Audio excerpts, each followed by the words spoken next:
আসসালামু আলাইকুম। সুপ্রিয় শিক্ষার্থীরা, তোমাদের সকলকে আরেকটি নতুন টিউটোরিয়ালে স্বাগত জানাচ্ছি। আজকে আমি আলোচনা করব এইচএসসি শিক্ষার্থীদের যে অ্যাসাইনমেন্ট দিয়েছে, assignment for the students of HSC 2022, অর্থাৎ 2022 সালের এইচএসসি পরীক্ষার্থীদের যেই দ্বিতীয় সপ্তাহের ইংরেজির প্রথম যে অ্যাসাইনমেন্টটা দিয়েছে, সেই অ্যাসাইনমেন্টটা নিয়ে আমি আজকে আলোচনা করব। আমরা এখন দেখব কি কি স্টেপস এবং ইনস্ট্রাকশনস গুলো ফলো করলে তোমরা সঠিকভাবে একটা সুন্দর অ্যাসাইনমেন্ট তৈরি করতে পারো। প্রথমে তোমাকে কি করতে হবে? চুজ আ শর্ট স্টোরি, অর্থাৎ তুমি একটা শর্ট স্টোরি পছন্দ করতে হবে।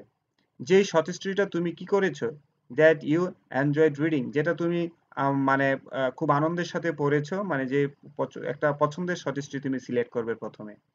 শর্ট স্টোরি তোমার বাংলা ভাষারও হতে পারে, ইংরেজি ভাষারও হতে পারে, এবং সেই শর্ট স্টোরিটা তুমি লিখবে রাইট উইদিন 200 অর 250 ওয়ার্ডস, এবং এটা 200 থেকে 250 শব্দের মধ্যে শর্ট স্টোরিটা তুমি লিখবে। অর্থাৎ প্রথম কাজ হচ্ছে শর্ট স্টোরিটা সিলেক্ট করা, 2 নম্বর কাজ হচ্ছে শর্ট স্টোরিটা তোমার লিখা, 3 নম্বর কাজ হচ্ছে write the summary of the story.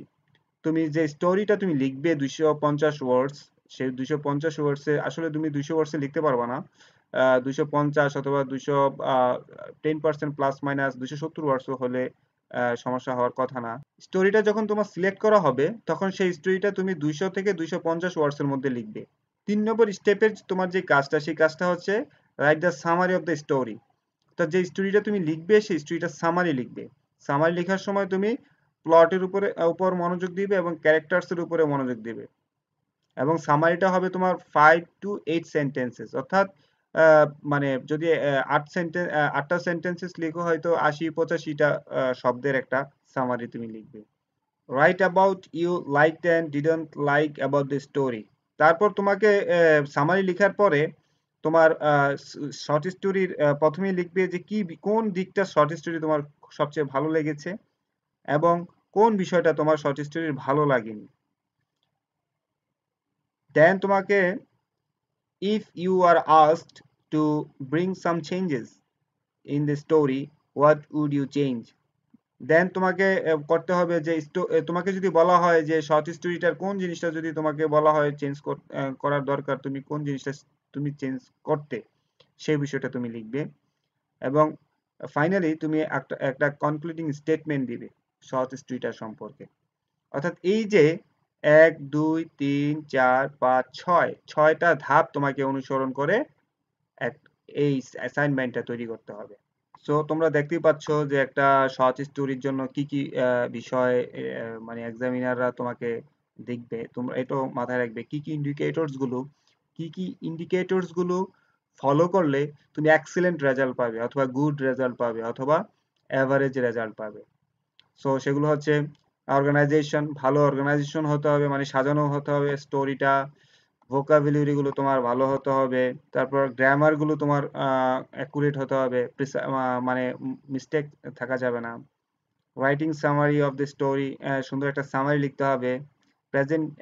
Presenting opinion, এবং তোমাকে অপিনিয়ন প্রেজেন্ট করতে হবে। যদি এই 5টা ইন্ডিকেটরস অর্থাৎ 5টা ধাপ যদি তুমি ফলো করো, তাহলে তুমি কি করবে, এক্সিলেন্ট একটা রেজাল্ট করবে, যেটা 15 থেকে 20 মার্কস, অর্থাৎ আমরা বুঝতে পারছি যে মানে টোটাল মার্ক হচ্ছে 20 মার্ক থেকে তুমি যদি এক্সিলেন্ট হও, তাহলে যেটাকে আমরা এ প্লাস বলি, অর্থাৎ 15 থেকে যদি উইদিন 20-র মধ্যে কোনো মার্কস হয়, সেটা এ প্লাস হিসেবে গণ্য হবে। সো মার্কসের কোনটা গুড কোনটা অ্যাভারেজ, সেই অনুযায়ী কত মার্কস তোমরা দেখতেই পাচ্ছ। সো আমরা এখন মূল আলোচনায় চলে যাব। আমরা এখন দেখব যে মূল অ্যাসাইনমেন্টটা কিরকম হবে, কিভাবে মূল অ্যাসাইনমেন্টটা তুমি সাজাবে, যেই নির্দেশনাগুলো দেওয়া আছে। আমরা প্রথমেই লিখবো, আমরা প্রথমে বলা আছে যে আমরা একটা স্টোরি মানে আমরা পছন্দ করে নিব, সিলেক্ট করব। সো আমি যেহেতু আমাদের ইউনিট 13 সম্পর্কে বলা আছে, সো আমি যেহেতু আমাদের ইউনিট 13 সম্পর্কে বলা আছে, সেই ইউনিট 13 এর দ্য লাঞ্চন যেই ছোট গল্পটা আছে উইলিয়াম সমারসেট মমের, সেই গল্পটাই আমি তোমাদের আজকে অ্যাসাইনমেন্ট করে দেখাবো। সো প্রথমেই তুমি একটা ইন্ট্রোডাকশন দিবে এভাবে: story that I have read is luncheon by William Somerset Maugham. অর্থাৎ তুমি যেই গল্পটাই দাও সেই গল্পটা এখানে বসাবে। হুম। অর্থাৎ তুমি বলছো যে the story I have red, আমি যে গল্পটা পড়েছি, ইজ লাঞ্চন, সেই গল্পটার নাম হচ্ছে লাঞ্চন, যেটা লিখেছে উইলিয়াম সামারসেট মম। সো প্রিয় শিক্ষার্থীরা, আমি এখন তোমাদের মূল অ্যাসাইনমেন্টটা কেমন হবে সেটা আমি তোমাদেরকে দেখাবো। মূল অ্যাসাইনমেন্টটা তোমার প্রথমেই তোমাকে কি করতে হবে, তোমাকে একটা স্টোরি মানে সিলেক্ট করতে হবে। সো আমি তোমাদের লাঞ্চন স্টোরিটা সিলেক্ট করেছি। সো লাঞ্চন স্টোরিটা সিলেক্ট করার পরে আমার কাজ হবে যে এটা প্রথম বলা অ্যাসাইনমেন্টে। সো আমরা কিভাবে বলবো, the story that I have red, আমি যে স্টোরিটা পড়েছি, ইজ লাঞ্চন, সেই স্টোরিটার নাম হচ্ছে লাঞ্চন, যেটা লিখেছে by William Somerset Maugham. The story is given below. তারপর তুমি লিখবে যে আমি নিচে আপনাদের মানে নিচে তারপর তুমি লিখবে the story is given below, স্টোরিটা নিচে দেওয়া আছে।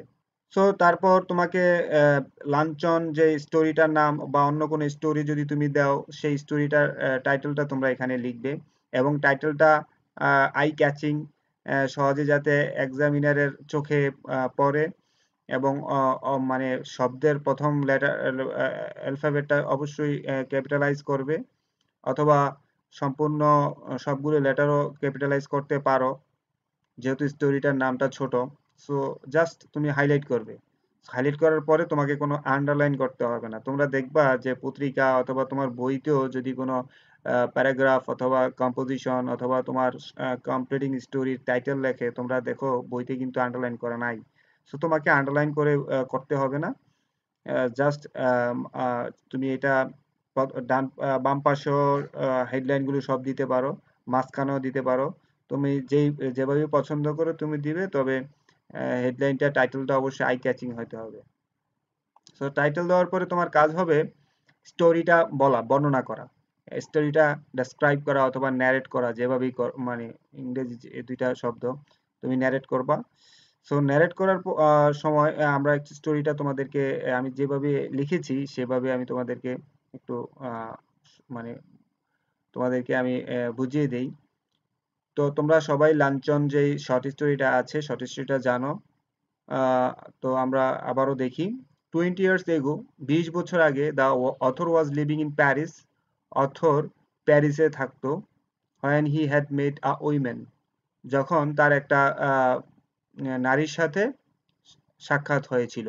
she had read a book written by him, সে লেখকের সাথে যে মহিলার সাক্ষাৎ হয়েছিল, সেই মহিলা কি করেছিল, একটা বই পড়েছিল, যে বইটা রাইটার লিখেছিল, and had written a letter to him about her views. Views অর্থ হচ্ছে তার বই পড়ার পরে তার যে অপিনিয়ন, তার যে বই পড়ার অনুভূতিটা, সে অনুভূতিটা জানিয়ে সে লেখকের কাছে একটা চিঠি লিখেছিল।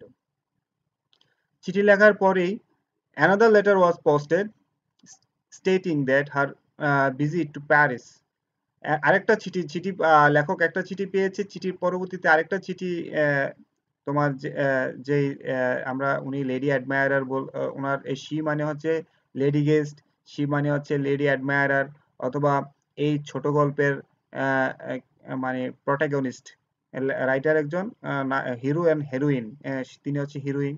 তো তিনি একটা চিঠি প্রথমে লিখেছে তার বই সম্পর্কে তার মতামত জানিয়ে, অনুভূতি জানিয়ে।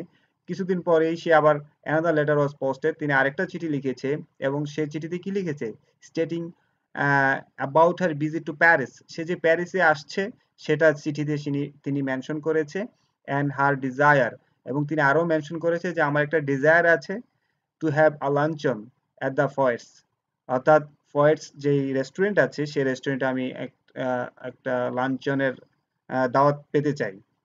এবং ফয়েটসের একটা অ্যাপোজিশন দিয়ে ফয়েটসের পরিচয় দিয়েছে, ফয়েটস আ রেস্টুরেন্ট, এটা হচ্ছে এমন একটা রেস্টুরেন্ট হোয়ার ফ্রেঞ্চ সিনেটরস ইট, যেখানে ফ্রান্সের যে সিনেটরস অর্থাৎ আইন প্রণেতা যারা, অর্থাৎ আমরা বুঝতেই পাচ্ছি আইন প্রণেতা যারা, সিনেটরস অর্থ হচ্ছে আইন প্রণেতা, ফ্রান্সের যারা আইন প্রণেতা তারা সেখানে খায়। সো বুঝতেই পাচ্ছি যে Foyot's is an expensive restaurant.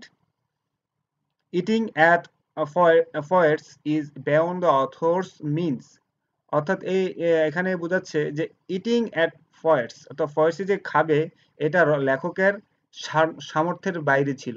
So আমরা পরবর্তীতে দেখবো যে আমাদের যে রাইটার, সে রাইটার লো মিডল ক্লাস অথবা স্ট্রাগলিং মিডল ক্লাস অথবা মাত্র মানে মানে আনাড়ি লেখক, এখনো তেমন লেখা থেকে রিমুনারেশন পাচ্ছে না, এরকম একজন লেখক। সো তিনি কখনই কল্পনাও করতে পারে না যে ফয়েটস এর মতো একটা এক্সপেন্সিভ রেস্টুরেন্টে তিনি মধ্যাহ্ন ভোজন করবেন।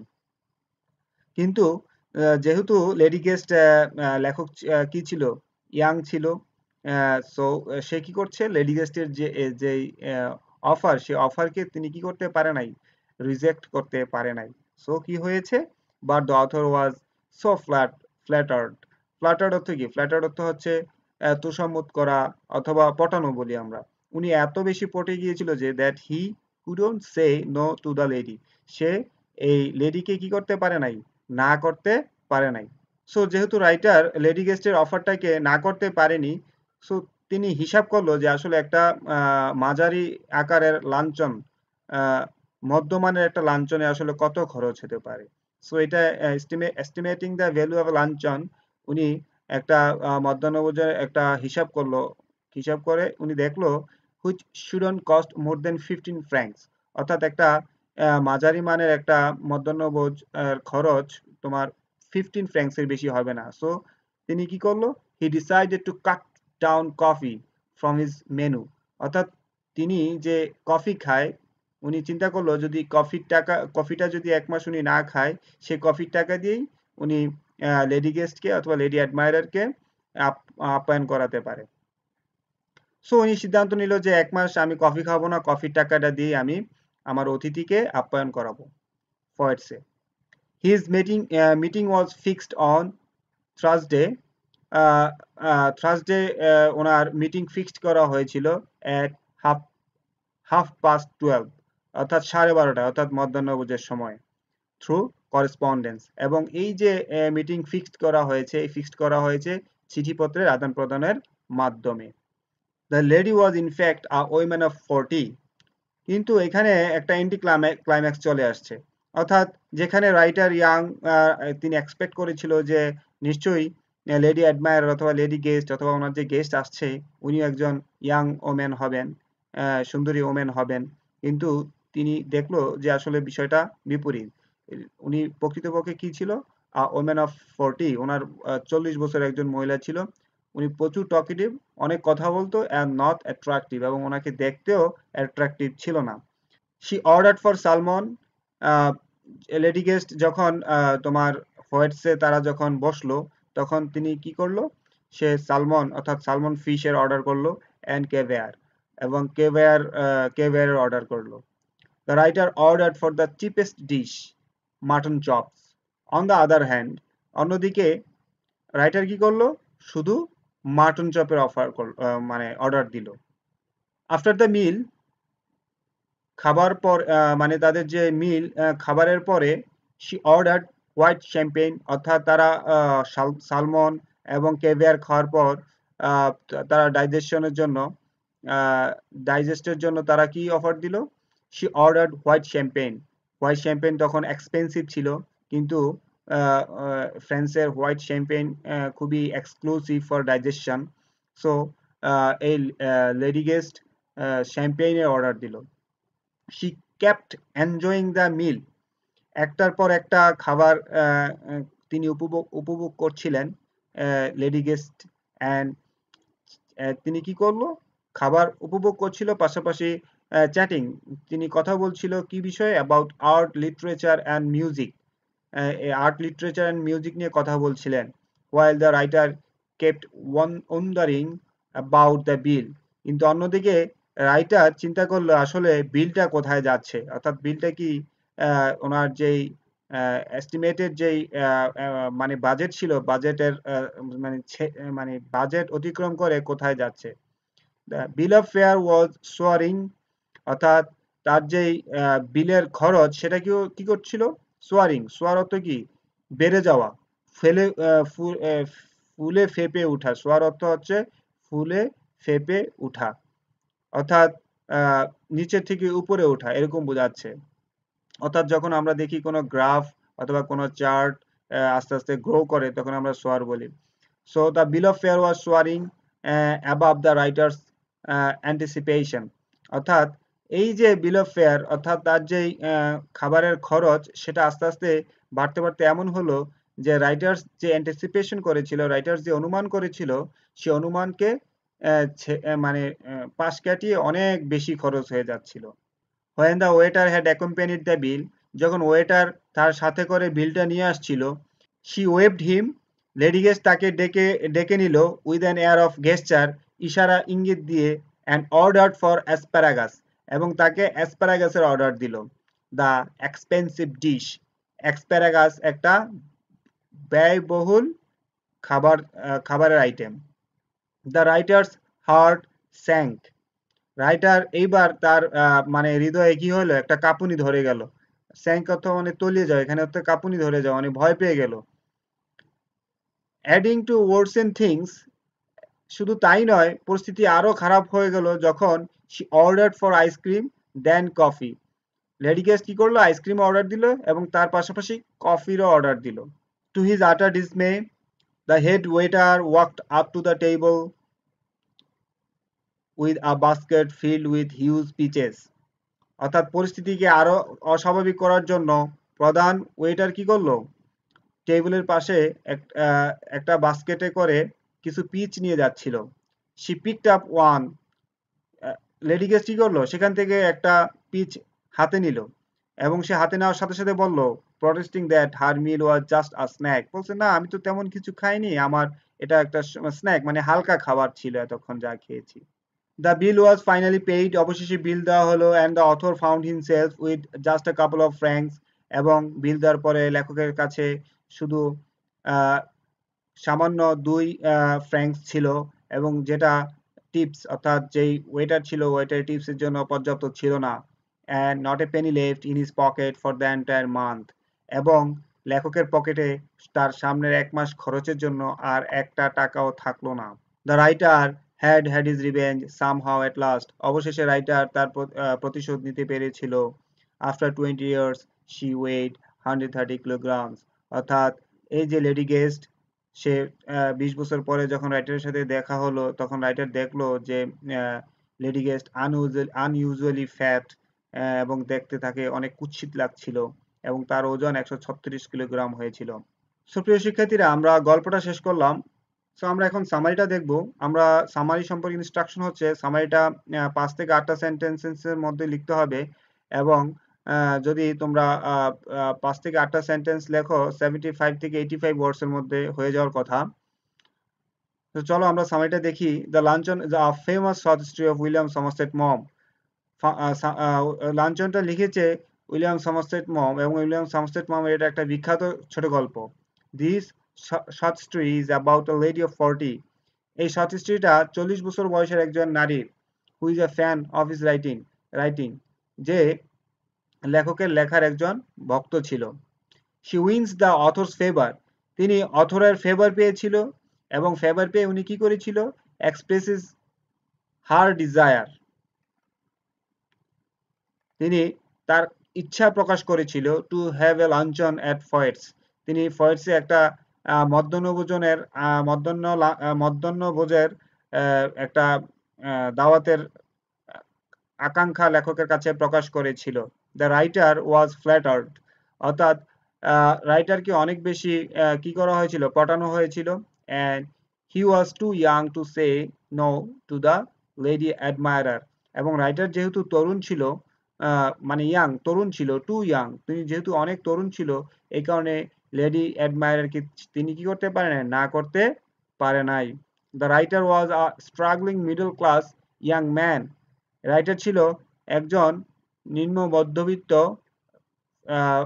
একটা যুবক who had only 80 francs for his expenditure, যার পকেটে শুধু 80 ফ্রাঙ্কস আছে, তার for the rest of the month, পুরো মাসের খরচের জন্য তার পকেটে শুধু 80 ফ্রাঙ্কস আছে। Pretending two eat a small luncheon, এবং লেডি গেস্ট কি করলো, মানে উনি এমন অভিনয় করলো যে প্রিটেন্ডিং মানে ভান করলো to eat a small luncheon, যে আমি তেমন কিছু খাবো না, সামান্য কিছু খাবো। she devoured, কিন্তু সে কি করলো, আইরনিক্যালি উনি আসলে ভান করেছে যে উনি খাবে না, কিন্তু উনি devoured, উনি গো গ্রাসের মতো কি কি খেলো, সালমন ফিশ খেলো, তোমার কেভিয়ার খেলো, হোয়াইট শ্যাম্পেন খেলো, আইসক্রিম খেলো, কফি, অ্যাসপারাগাস অ্যান্ড পিচেস খেলো, এবং এগুলো সে একের পর এক কি করে ডিভোর্ড, মানে গোগ্রাসে খেলো। To his utter misery, he has to spend all his 80 francs to pay the bills. প্রথমেই মানে অ্যান্টিসিপেশন করেছিল লেখক যে আমি হয়তো 15 ফ্রাঙ্কসের মধ্যে আমি লাঞ্চটা শেষ করতে পারবো, কিন্তু তার পকেটে যে 80 ফ্রাঙ্কস সারা মাসের খরচের যে টাকাটা ছিল সবটা টাকাই এই মধ্যাহ্নভোজের এই লাঞ্চনে তার খরচ হয়ে গেল। আফটার 20 ইয়ার্স, 20 বছর পরে, the writer had his revenge. Writer কি করতে পেল, রাইটার তার প্রতিশোধ নিতে পেরেছিল। কিভাবে?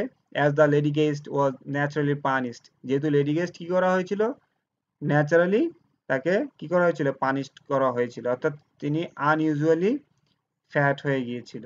সো আমাদের পরবর্তী ইনস্ট্রাকশন হচ্ছে, যখন আমরা মানে একটা গল্প পছন্দ করব, গল্পটা লিখব, গল্প লেখার পরে সামারি লিখব। অলরেডি আমরা তিনটে ইনস্ট্রাকশন কমপ্লিট করেছি। সো এখন আমাদের 4 নম্বর ইনস্ট্রাকশন হচ্ছে আমাদেরকে লিখতে হবে যে what I liked and disliked, অর্থাৎ আমি এই যে ছোট গল্পটা পড়লাম, লিখলাম, সামারি লিখলাম, এই ছোট গল্পটার মধ্য থেকে কোন অংশটুকু আমি পছন্দ করি এবং কোন অংশটুকু আমি অপছন্দ করি। I like the way the speaker ন্যারেটস the story, অর্থাৎ এই যে উইলিয়াম সমারসেট মম, উনি একজন ভালো একজন গল্পের ন্যারেটর। উনি খুব চমৎকারভাবে লুসিডলি এবং ভেরি উইটি ওয়ে উনি আমাদের গল্পটা প্রেজেন্ট করেছে। অনেক আইরনি ছিল, অনেক লাফটার ছিল, অনেক মানে লিটারারি ভ্যালুস ছিল। সো আমরা এই কারণে বলছি I like the way the speaker ন্যারেটস the story, অর্থাৎ তিনি যেভাবে গল্পটা বর্ণনা করেছে সেটা আমি খুব পছন্দ করেছি। The speaker very lucidly narrates his inner feelings with sharp wit and humour, অর্থাৎ স্পিকার অর্থাৎ দ্য রাইটার অথবা দ্য অথর। আমি একটু বলি, তোমাদের যে লাঞ্ছন গল্পটা একটা একটা একটা অটোবায়োগ্রাফিক্যাল একটা মানে লিটারেরি মানে একটা লিটারেচার, অর্থাৎ এখানে মানে উইলিয়াম সমারসেট মম নিজেই তোমার এখানে রাইটার। তো রাইটার এখানে দ্য স্পিকার ভেরি লুসিডলি খুবই চমৎকারভাবে ন্যারেটস ব্যাখ্যা করেছে হিজ ইনার ফিলিংস, তার নিজের মনের যে অনুভূতি, with sharp wit and humour, wit এবং হিউমার ব্যবহার করে। I also like the way poetic justice is done to the lady admirer. আমি এই গল্পের আরেকটা দিক আমার পছন্দ, এখানে তিনটা দিক তুলে ধরা হয়েছে। একটা হচ্ছে যেভাবে লেখক গল্পটা বর্ণনা করেছে সেটা আমার খুব পছন্দ হয়েছে, এবং যেভাবে উনি উইট এবং হিউমার ইউজ করেছে সেটাও আমার খুব পছন্দ হয়েছে। এবং I also like the way poetic justice is done to the lady admirer, অর্থাৎ এই যে লেডি অ্যাডমায়ারার, অর্থাৎ এই যে নারীর যেই পোয়েটিক জাস্টিস তার হয়েছে, অর্থাৎ তার যে বিচার হয়েছে গল্পের শেষে আমরা দেখতে পাচ্ছি 136 কেজি তার ওজন হয়েছে। এটা হচ্ছে পোয়েটিক জাস্টিস। পোয়েটিক জাস্টিস হচ্ছে ছোট গল্প বলো, নাটক বলো, উপন্যাস বলো, যখন evil are punished and the good persons are rewarded, যখন ভালো ব্যক্তিদেরকে পুরস্কৃত করা হয় এবং খারাপ ব্যক্তিদেরকে পানিশমেন্ট করা হয়, এটাকে বলা হয় পোয়েটিক জাস্টিস। অর্থাৎ দেখবা প্রত্যেকটা অনেক লিটারেচারই দেখা যাচ্ছে যে আলটিমেটলি একটা হ্যাপি এন্ডিং হয়, অর্থাৎ এটা হচ্ছে পোয়েটিক জাস্টিস। অথবা কোনো ভিলেন থাকলে ভিলেনকে কি করা হয়, তার অপকর্মের জন্য শাস্তি দেওয়া হয়, এটা হচ্ছে পোয়েটিক জাস্টিস। সো এখানে আমি যখন লেডি গেস্ট ন্যাচারাল পানিশমেন্ট পাই, সেটা একটা পোয়েটিক জাস্টিস। সো এটা আমার পছন্দ হয়েছে। এখন আসলে এত সুন্দর একটা গল্পর মধ্য থেকে আসলে ত্রুটি বের করা, ডিসলাইক বিষয়টা বের করা খুব টাফ। তারপরে আমরা দেখতে পাচ্ছি যে আসলে লেখক ফয়েটস রেস্টুরেন্টে গিয়েছে, সেখানে তিনি তাদের যে প্রণয়টা, সেই প্রণয়টা একটু বেড়ে যাবে এবং এটা ক্লাইম্যাক্স তৈরি হবে অডিয়েন্সের মধ্যে, সেটা হয়নি। তিনি যে দেখলো যে she is a women of 40, talkative এবং কি নট অ্যাট্রাকটিভ অলসো। সো আমরা কি হলো, আবার একটা ইন্ডি ক্লাইম্যাক্স চলে আসলো। সো এই কারণেই লিখছি। তো আমরা দেখবো এখন যে আমি এই গল্পের কোন অংশটুকু আমার পছন্দ হয়নি। আসলে এই গল্পটা এত সুন্দর যে এখান থেকে আসলে অপছন্দের বিষয়টা তুলে আনা খুবই টাফ। তারপরও আমরা যদি দেখি যে এই গল্পে অনেকগুলো ক্লাইম্যাক্স আছে, কিন্তু প্রত্যেক কোনোটা ক্লাইম্যাক্সই মানে এটা পিক পিক করতে পারেনি, মোমেন্টামটা পিক করতে পারেনি, এন্টি ক্লাইম্যাক্স চলে আসছে।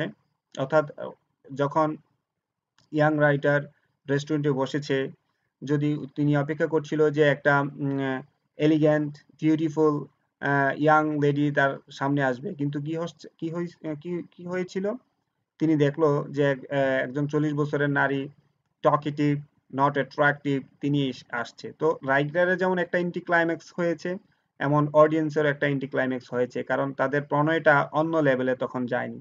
So I don't like the flat line of the climax, অর্থাৎ এই যে ক্লাইম্যাক্সের পতন, এটা আমি পছন্দ করি না। If it had been more intense it could have been more interesting, অর্থাৎ এই যে প্রণয়টা যদি ইন্টেন্স হতো, অথবা এই ক্লাইম্যাক্স গুলো পিক করতো, তাহলে আসলে গল্পটা আরেকটু সুন্দর হতো। সো আমাদের পরবর্তী ইনস্ট্রাকশন হচ্ছে, সো এখন আমরা ইনস্ট্রাকশন অনুযায়ী দেখব, যদি আমাকে বলা হয় যে আপনি গল্পটার কোন অংশটুকু পরিবর্তন করতে চান, যদি আপনাকে পরিবর্তন করতে বলা হয়, আপনি কোন অংশটুকু পরিবর্তন করবেন, সেই অংশটুকু আমরা উত্তর দেখব। If someone asked me to change the story, যদি কেউ আমাকে গল্পটা চেঞ্জ করতে বলে, I would like to decrease the number of climax, অর্থাৎ যে অংশটুকু ডিসলাইক করেছি সেই অংশটুকু এখানে সংশোধনের জন্য বলা মানে লেখা আছে। I would like to decrease the number of climax, অর্থাৎ এই যে climax, anti climax, climax, anti climax, এই যে মানে বিষয়টা, এই বিষয়টা আমি চেঞ্জ করতে চাইবো। I would try to increase that flat line of the climax graph, অর্থাৎ যে ক্লাইম্যাক্স গ্রাফের যে ফ্ল্যাট লাইন আছে, এটা আমি কি করতে চাইবো, এটা আমি আসলে ফ্ল্যাট লাইন না রেখে এটাকে আমি রাইজ করতে চাইবো, so that the story becomes more interesting to the readers, যাতে রিডার্সদের কাছে স্টোরিটা আরো ইন্টারেস্টিং হয়। ফাইনালি আমাদেরকে আমরা যেই অ্যাসাইনমেন্টটা করেছি, এটার টাইটেলের একটা কনক্লুডিং স্টেটমেন্ট দিব। সো আমাদের টাইটেল হচ্ছে দ্য লাঞ্চন। সো আমরা টাইটেলের মধ্যে আমাদের কনক্লুডিং এর টাইটেলটা আমরা লিখব, এটা খুব একটা ইম্পর্টেন্ট বিষয়। সো আমরা একটা সেন্টেন্সই স্টেটমেন্টটা দিয়ে দিব, I thoroughly enjoyed reading the story the luncheon, অর্থাৎ আমরা যেই গল্পটা আমি পড়েছি, সেই গল্পটা খুবই আমি থরলি, সম্পূর্ণভাবে এটা আমি উপভোগ করেছি। It is one of the funniest stories I have ever red, আমি এ পর্যন্ত যত গল্প পড়েছি তার মধ্যে এটা সবচেয়ে আনন্দদায়ক, মজার একটা গল্প। সো প্রিয় শিক্ষার্থীরা, তোমরা দেখলে যে কিভাবে তোমাদের এই ইংরেজি প্রথম পত্রের ফার্স্ট অ্যাসাইনমেন্টটা করবে। আশা করি ক্লাসটা তোমাদের ভালো লেগেছে, এবং এই অ্যাসাইনমেন্ট সম্পর্কিত কোনো কোয়েশ্চেন যদি তোমাদের থাকে, তোমরা আমাকে কমেন্টস করে জানাবে। তোমরা সবাই ভালো থাকবে, সুস্থ থাকবে। আল্লাহ হাফেজ।